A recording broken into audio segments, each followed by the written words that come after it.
everyone, this is Jacqui Cooper with CryptoMom and also JCooperTravels. I am going to be sharing the story today on two of my different talk shows, just because of the fact that the individual who I'm going to be chatting with has such an interesting, remarkable story, and I want to make sure that everyone on both sides of my talk shows has the advantage of learning more about what he's created. For those that don't know me, my name is Jacqui Cooper. I'm an attorney, but I'm also an entrepreneur and also a special educator. And I've gotten involved with cryptocurrency, and I'm super excited about my my journey here. And on CryptoMom, it's all about meeting new people and having them share about what they're doing on the blockchain and in the cryptocurrency world. And also on the JCooperTravels side is talking about inspirational stories and sharing that we can, if we dream it, we can create it and we can do it. So Daniel, thank you so much for being on. I know we were talking informally right before and you said, let's go for it. So we are now recording to share. How are you doing today? We're live. We are live. Doing good. Thank you. Good to be here.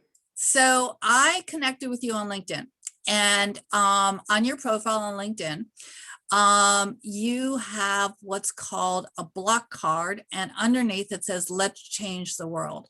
So for those that might be new to cryptocurrency and the blockchain world, what is a Blockcard and how is it going to change the world?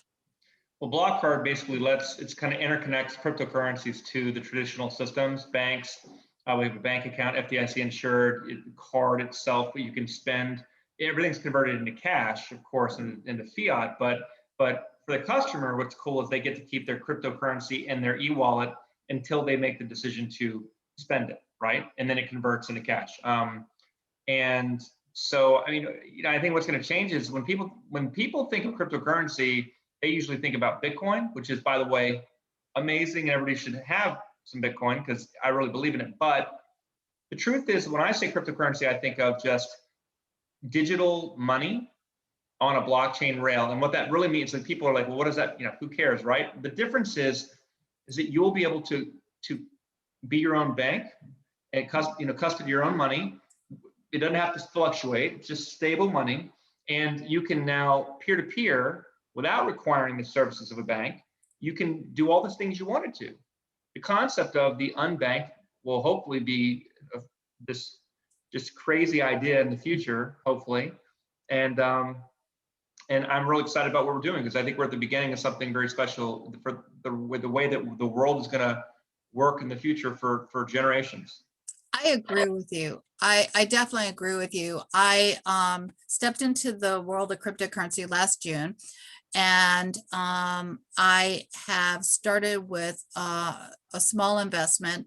I will say right at the top of the hour here, I am not a financial advisor, so anything that we share or say on this podcast or talk show, it's all about our personal opinions. And again, everyone needs to do their own research and make the proper choices for themselves in terms of their own finances and well-being. But Bitcoin, when I invested in it, it's a coin, a digital coin or a digital asset that actually has an ecosystem.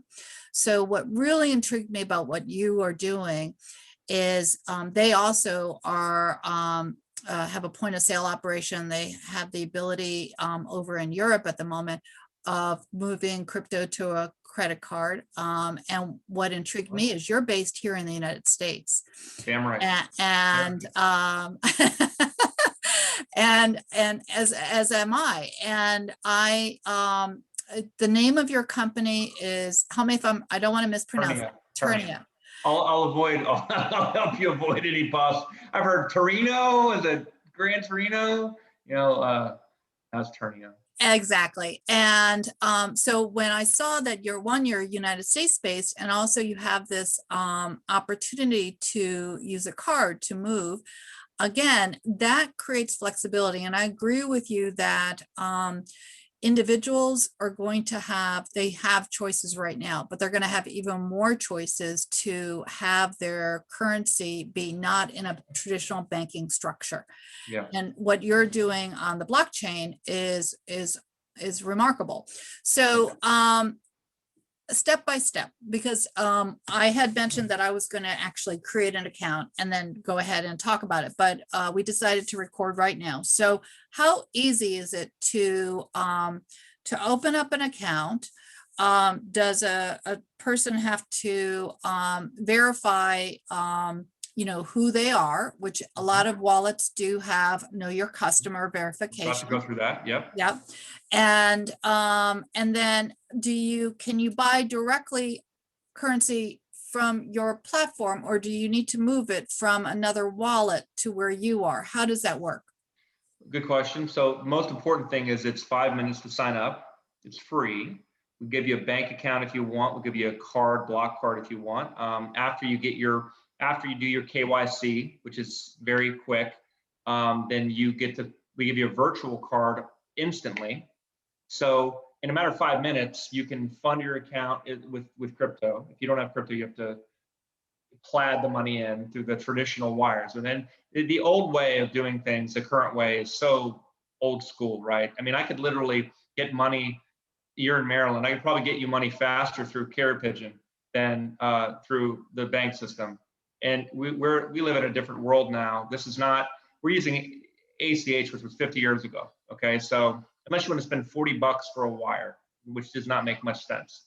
So if you have crypto, you deposit it, you go through KYC, and then you get a card, and you can plug it into your phone instantly. Yep, I see it. And you basically just instantly, you can be making purchases with your phone, Google Pay, Apple Pay, Samsung Pay, while you're waiting for the card. Now, I love that because there's nothing in this world that's that fast. I think what we're building in 2021 is going to be really special.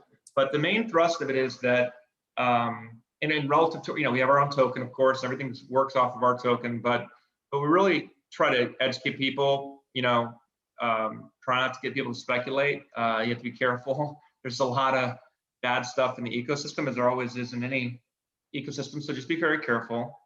But I think that the word you used, which was really important, is ecosystem. I use that word all the time.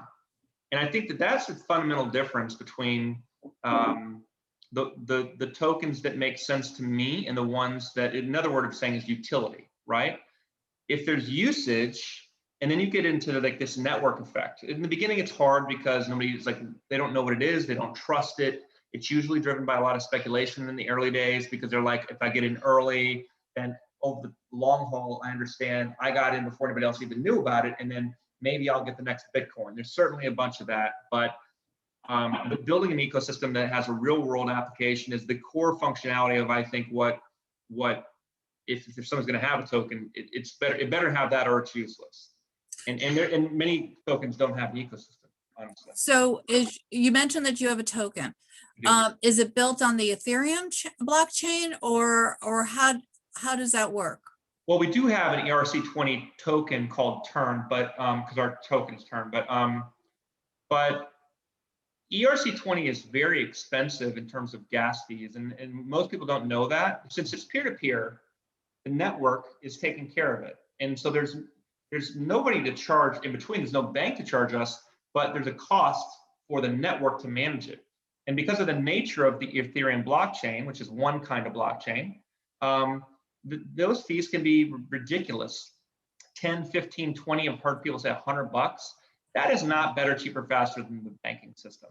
Now, Ethereum is moving over to a faster, cheaper type of blockchain. They're transitioning. Our token fundamentally was built on top of the Stellar blockchain. And we have, there's a limited supply, of course. There's only 900 million of the XLM version of Tern. And it's because of it being on the Stellar blockchain, it was built for payments. You can send money anywhere in the world for basically no cost, right? It's a thousandth of a penny for us. So we just give it to people for free and for withdrawal or transfer.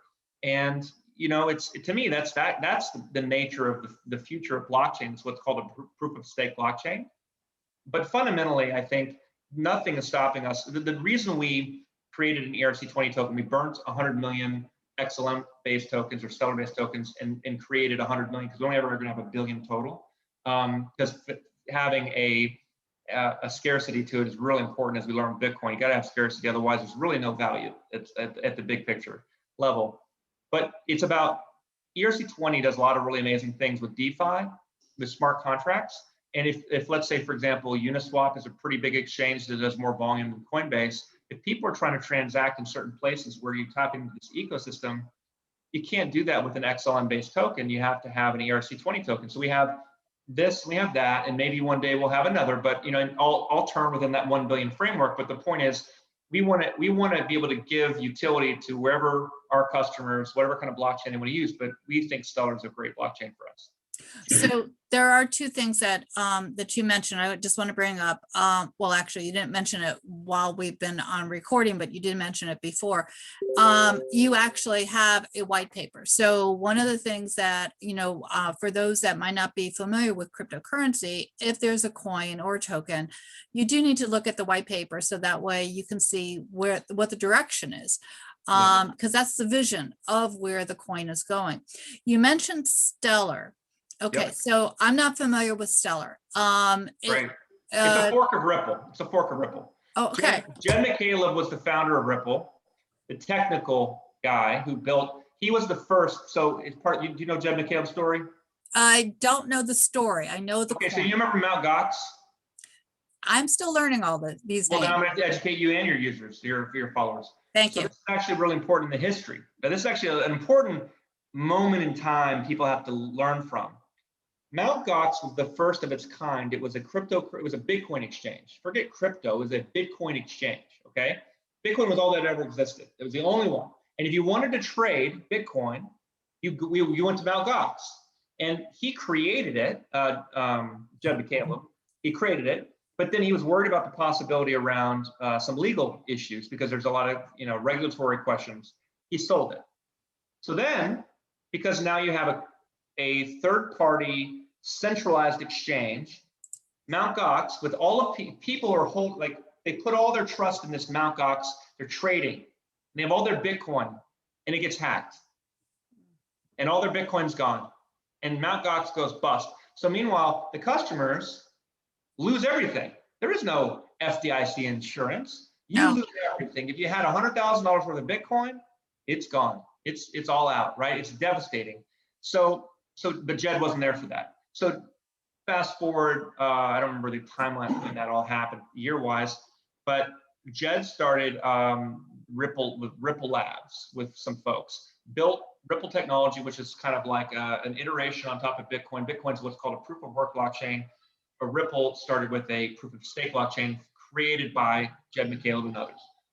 And he made a lot of money from that through the Ripple XRP token, which I would not personally support in any way, shape, or form, and I would recommend people not to necessarily purchase it. However, that's my personal opinion. But because Ripple kind of went a certain way, and he wasn't necessarily fond of the nature of the direction where they were going, he did what's called a fork. He copied the code, which is common. It happened to Bitcoin. It happened to Ethereum. He copied the code and created a new iteration, a new version of Ripple, and he called it Stellar. And then Stellar ended up doing some stuff with IBM. It's now working as like the default platform for one country for a central bank digital currency. You can issue a stable token on it. You can issue a fluctuating currency. It's just a protocol that you can basically use as your value layer to send funds. Our token, which it's a faster, cheaper experience. I like Stellar, and there's other evolution of blockchain like Algorand and others that are faster. So when we started our solution, Stellar was the fastest, cheapest solution, and because we're focused on payments in the ecosystem, you don't want to pay $4 or $5, $10 for a gas fee every transaction. That is not an evolution or improvement on a bank. Now, if you have a mortgage and you're doing a $100,000 or $1 million transaction, it's not a big deal to pay $5, $10. But if you're paying for a cup of coffee, kind of a big deal. And Stellar's great for our use case. But the main thing about blockchain is it comes down to what's the use case. And as long as you know what you're trying to solve for, there's a different kind of blockchain that solves your problem. In the same way that if you're a mom and you're trying to go off-roading and you have 3 cars, and you've got the minivan and you've got a huge truck and you've got say an Audi, coupe or something, right? A Nissan. you look at it and you say, okay, what's best for the off-roading? Well, it's taking the big truck. If you want to take the kids to school, you pick the minivan. So it's about picking the right blockchain to solve the right, whatever type of problem you're trying to solve. And you bring up a really important point. Blockchain is there to solve problems. So what was the problem that you saw that existed, and how did you create your team to solve that problem? Well, when we first started, it was focusing around digital advertising and solving a problem around track and trace within a supply chain. Blockchain is great for supply chains because it provides total transparency and visibility into an ecosystem. Within that white paper that we created, it's a lot less relevant for us today to have a white paper because we already an established company. We have a live product. If you don't know anything about us, you can just sign up and you can see it. You don't have to. When we did the white paper, it's like, here's the vision. Here's where we're going. Within that white paper, there was one page on the Blockcard. One page out of 40 plus pages. But the thing is, we did both. We were doing two different things. One's our lexicon blockchain, which I won't bore you with, but we have a patent pending for it. It takes a long time for that. The second was the Blockcard. And the Blockcard was the thing that took off. It was about people having cryptocurrency and wanting a really easy off-ramp. It's like, if I have Bitcoin today, well, I got to go through an exchange and they're going to charge me a bunch of fees, and then it's a few days. And what if I want to I don't want to do all of my crypto, I only want to do a little bit. So people having a sort of a crypto card makes a lot of sense for people. It's definitely, I think that even though we weren't the first, I think we're like the fourth in the US, and we are an American company, we're very proud of that. We're registered with the SEC, FinCEN, like we really take compliance seriously. But I think maybe I'm overstating our impact. There's a lot of companies right now that are going the route of having a card connected to a cryptocurrency or cryptocurrencies.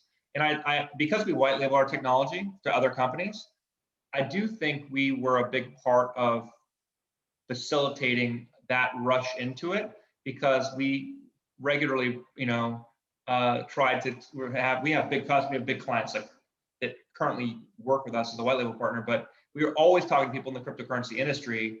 And I definitely, several of them, use us for sure. Like, I think we're the number one platform in the world in terms of white labeling for a crypto sort of centric business for a Visa Fast Track partner. We're one of only 12 card issuance enablement partners in the US. But I do think that what we've been doing has kind of facilitated a lot of people looking at it and saying, we want to do that too. And they either use us or they try to go their own way, but it's very hard to go your own way.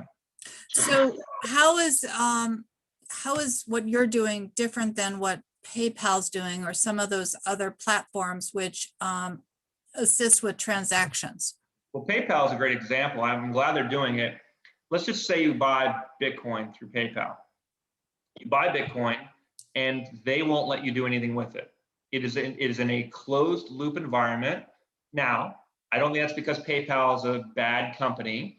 PayPal is taking to their credit, and I'm very glad that they are, they're taking sort of a phased approach. There's some regulatory uncertainty for them. They're a big company, and they want to make sure they get it right, and they want to make sure that they don't get their head chopped off by some major regulator. So it's safe for them to say, okay, you can buy Bitcoin, but you can't withdraw it and all of that stuff. And then they've already said, okay, well, in the future, then you have Bitcoin, then you can use that Bitcoin to make purchases within their merchant network, within the PayPal's ecosystem. The problem is, it's the equivalent of Apple, where everything operates in an Apple environment. And it's only Apple friendly. And you're either with Apple or you're not with Apple, and that's it. And a lot of people love Apple, right? And PayPal is a great company, made a lot of money, and kudos to them. And we hope we're the next PayPal for crypto. But they're competing with us as a Microsoft type, Google type, well, Microsoft, not in the 1990s of Microsoft, but today, is we're more of an open source, and I think that's ultimately something that is inevitable, that you can't be in the crypto industry when customers start to figure out that crypto means total freedom and being able to control and make your own decisions, from control from banks and control from government. Now, there are regulations, and that's going to have a limitation. We're always going to be held accountable by our regulator, because those rules are put in place, to protect us. Sometimes they're overbearing, and sometimes there's real reasons that they need to exist. But at the end of the day, the rules are the rules. And until you can affect change at the legislation level, in Congress, it's going to be what it's going to be, right? But I do think fundamentally, people will be able to see that, wow, this changes everything about the way that they manage money. And if you're conservative or libertarian, you like the fact that now you have more control, and it's kind of more of like, not only it's like F the banks, but it's also kind of like, I don't want government in my, in my library figuring out what books I'm reading, right? It's that kind of mentality. It's like, okay, cool, it solves that problem. But for people who are more liberal, who are going to be more like on the left side of things, they're concerned about like banks being predatory and taking advantage of people, and how do you help people who are underbanked and the unbanked. And I think that everyone's going to see, whatever direction you're coming from, whatever angle, unless you're in the bank cartel, okay, which is my new thing to call them, you're probably going to realize that blockchain technology is fundamentally bringing a lot of things to the equation. Even regulators understand. I've had banks tell me, we have better tools to manage and regulate, just to see visibility into source of funds, than any bank has by far. And so it's like, to me, blockchain solves problems around transparency. It solves problems around cost. It solves problems around, people being taken advantage of, and privacy. There's a lot of things that I think blockchain solves for. And I'm a real big believer that it's going to totally transform every single person, even if they're dealing in cryptocurrency that's stable and they don't even know it. It just works and they don't even know it. It's just going to become very normal, and it's going to change the way that banks operate. I agree with you. I think that, like with any other technology, what is on the fringe or the edge ends up becoming the normal, and improves things. And and then it sort of is like a wave effect. Like I said, what's on the outside ends up just becoming everyday, like you said. So I guess the two questions is your background. How did you, I noticed in LinkedIn, that you've had such a diverse life experience. How did you get from point A to point Z? Because what intrigued you about the blockchain and the technology, and where you came from when you were a teenager? Tell me a little bit about that. Yeah, I'm very grounded because of my upbringing. I can tell you that.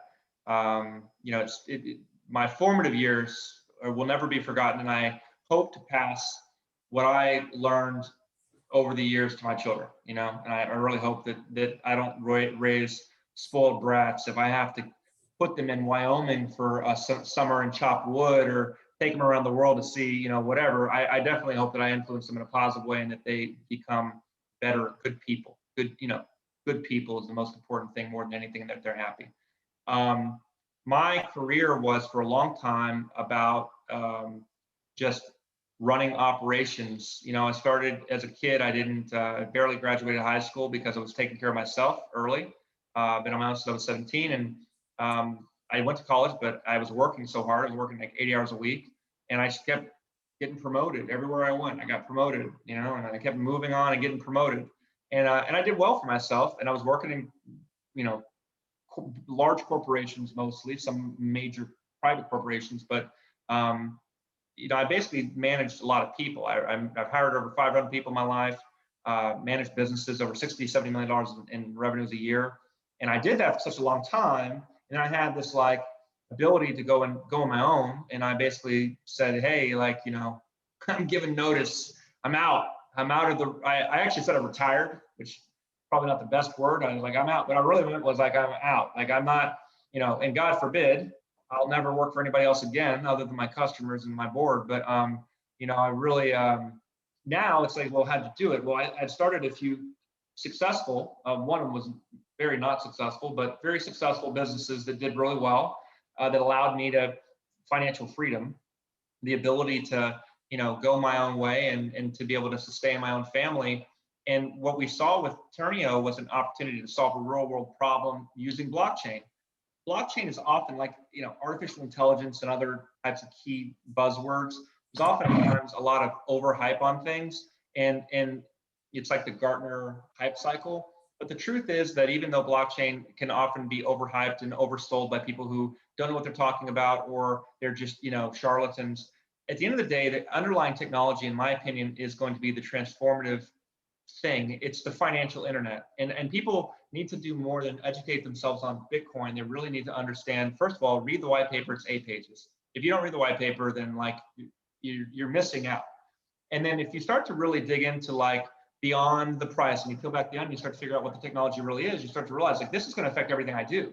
It's going to make the world a better place for me. Now, there's a lot of downsides to the technology too, but and from the standpoint of like the Chinese government will have control over their people in a much, much, much severe way because they're an authoritarian country. The United States is also fairly authoritarian when it comes to things like privacy, the wanting to know, you know, for anti-terrorism laws. So we're, you know, I'm not saying we're authoritarian like Russia, but we are a top-down kind of driven approach, and we're fearful of the next 9/11, God forbid. And so, and as a proud American, I understand that. However, I do understand that, you know, it's all about how the technology is used.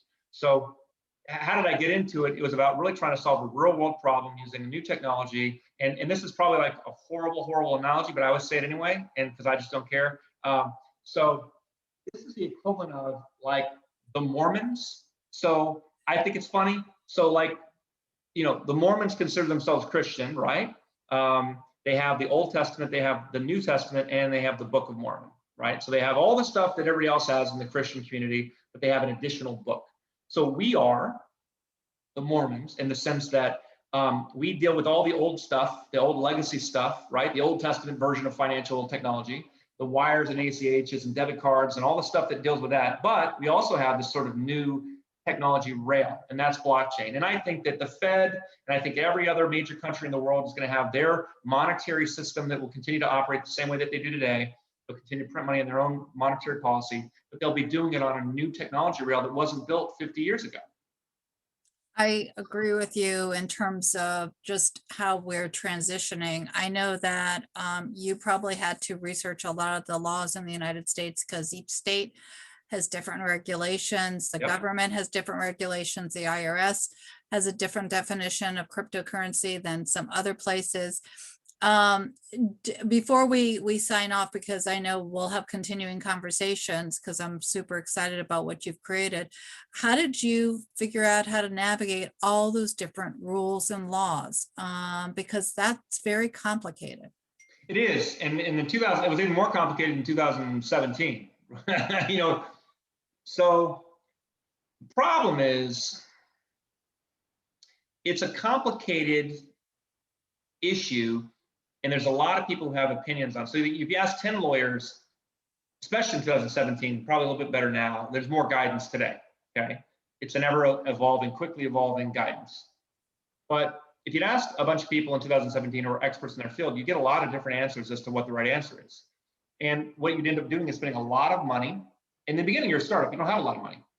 So the barriers to entry were real because you're tiptoeing around potential violations of the law, trying with good intent, the best of intent, but just trying to navigate through the morass that can be the complexity of law. Because we're going, I mean, the framework we're using from the legal system is from the 40s, called the Howey test.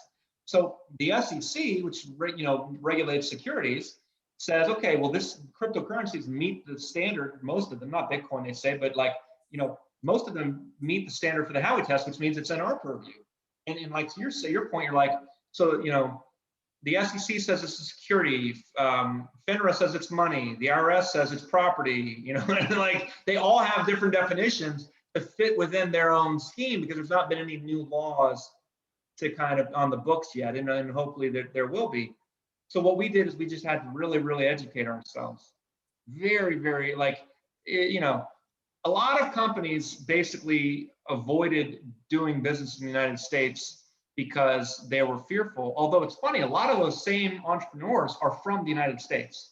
And America's dominance, we have done so many bad things in this world over the history, okay? Like slavery, right? Apartheid thereafter. There's a million things you could say about the United States. You could say we weren't our best.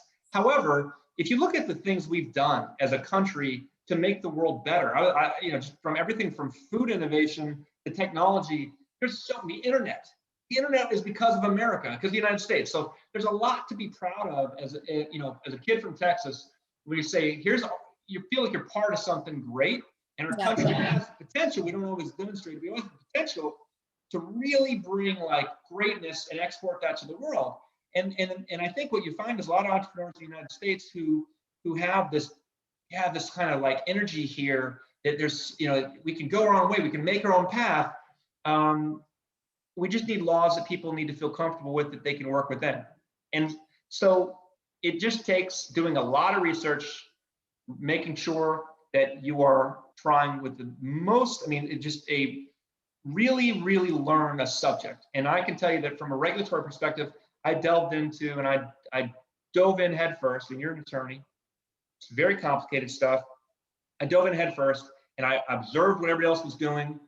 We did our best to work through it. But the other thing is also, last thing, I know I go on.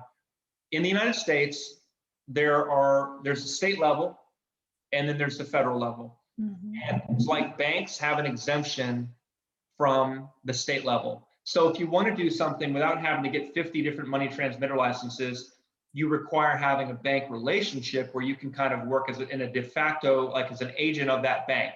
Because the bank is ultimately accountable for your actions, and they need to feel very comfortable with your use case. They need to feel comfortable with your money laundering policies, your AML policies. They need to feel comfortable with management. They need to know that you're not going to get them in hot water, because they want to do business. Believe me, bankers are about making money, right? Making money moves. But they're not going to do business with you if you're not reputable, and if they think you're going to maybe land them in some kind of hot water, and they shouldn't, because that's not worth it for them, right? So you know, we've been able to avoid having to do like these 50 state, which is expensive. It'll take years. It's insane. There's no way we're going to do 50 states, you know, money transmitter laws. It's crazy. We couldn't do it. Not as a startup. Now, if you're PayPal, you do what you got to do. If you're PayPal, you're so big, you can hire as many lawyers as you want, do as many licenses as you want.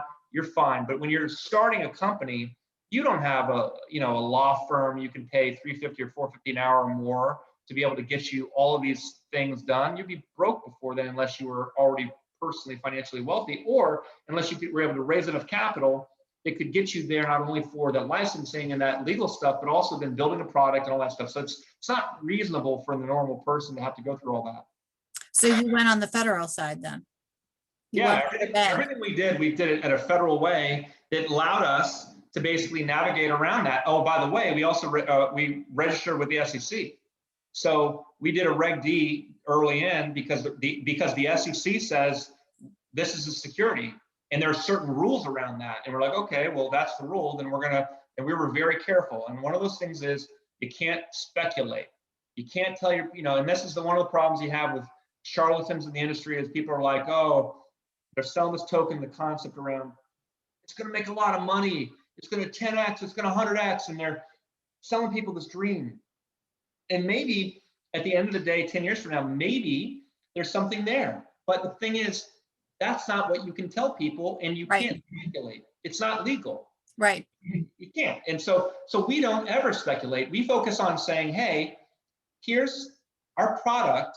Here's how you use it. And just through the sheer use of the product, right? The utility of the product, it will be what it'll be. And if it does well, great. And if it doesn't do well, fine. But at the end of the day, we're building an ecosystem around blockchain technology that's going to solve real world problems for people. And we'll leave speculation to somebody else, because not only is it not legal, it's not ethical. And we want to focus on trying to take care of our customers. I love it. I love it. So with that being said, everyone, I will be creating a blog that will have the information.